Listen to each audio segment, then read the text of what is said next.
For updates on sports stories across the globe, Aaron Akirijola joins us.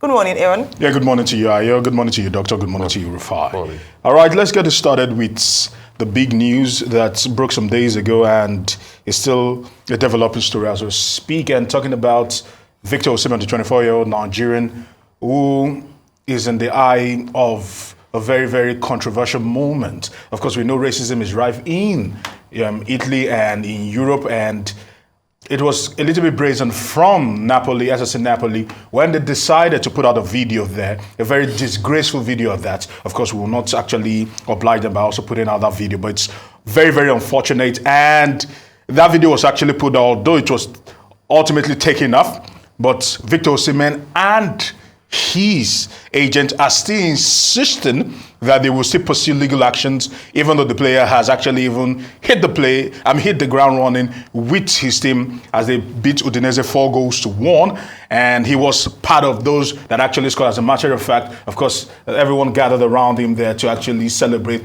that particular goal. But nevertheless, no love lost at the moment between Victor Osimhen and SSC Napoli, because the owner of SSC Napoli, this is what, of course, Osimhen's agent had to say. What happened today, Napoli's official profile on the TikTok platform is unacceptable. A video mocking Victor Osimhen. He says, "We reserve the right to take legal action and any useful inactive to protect Victor Osimhen." This was some days ago, and it is still going on. If they can help us press even further. Of course, Rudy Garcia, the coach of the side, after the game said no one wanted to cause harm, neither with the video nor Victor on social media. This was also very instinctive reaction. You can understand on social media he would do everything he can. Now, this is Napoli's statement, actually saying that in order to avoid any exploitation of the topic, they've decided to address the issue, but more importantly, they are saying that they never meant to cause any harm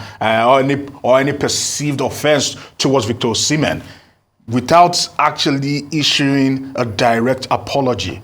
SSC Napoli have danced around the issue and said that they understand the issue, they understand his pain, without saying, "We are sorry for this huge gaffe." We know he still has 2 years on his contract. He earns £76,000 a week. Al Hilal in the summer offered him £1 million a week. As a matter of fact, PSG offered him far less, but PSG were willing to put £86 million on the table for his transfer. Al Hilal were hoping to get about £120 million for Victor Osimhen. What happens is left to be seen. And one thing is clear: SSC Napoli are still defiant. Aurelio De Laurentiis, talking about the owner of SSC Napoli, we know he's a very erratic owner, and he's never far from controversy.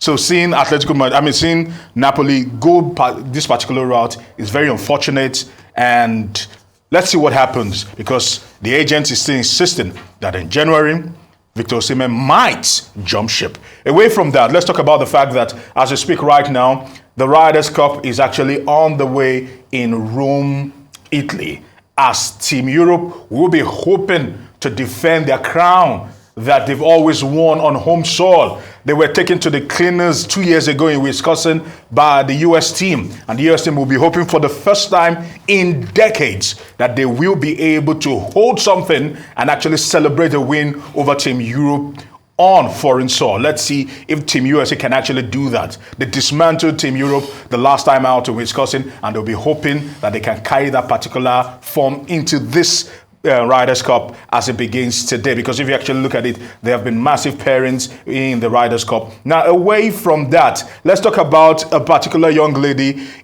at the ongoing National Youth Games. Her name is Stephanie, and she's been doing so well for herself, and not just doing well for herself, she's been able to bag several medals, about 6 of them, in the gymnastics, in several disciplines in gymnastics. I must say kudos to Stephanie for what she's actually been able to do, and more importantly, how she's been able to carry herself. Because when we actually were in Edo State for the National Sports Festival, she was there as a young lad trying to raise her game, and I'm happy that she's been able to do that. And before I come to you guys quickly, Liverpool at the moment are selling a minority stake to a US firm with the hopes of actually expanding, buying back the Melwood training ground, and also expanding Liverpool. And finally, Barcelona are still in the eye of the storm in regards to their dealings with referees. And, of course, the Spanish authorities actually raided the Referee Association headquarters in Spain in regards to that particular money that was paid to the Referees Association or a particular man from Barcelona. I mean, very, very sad times. What's happening between Napoli, and I just hope they resolve this once and for all, because it would be sad for something like this to happen. Yeah. Because the truth has to be told, this was one of the this man pretty much single-handedly helped Napoli win the league and did well. You know, they should just settle this. They should just settle I this. we're out of time, unfortunately, but thank you so much, Aaron.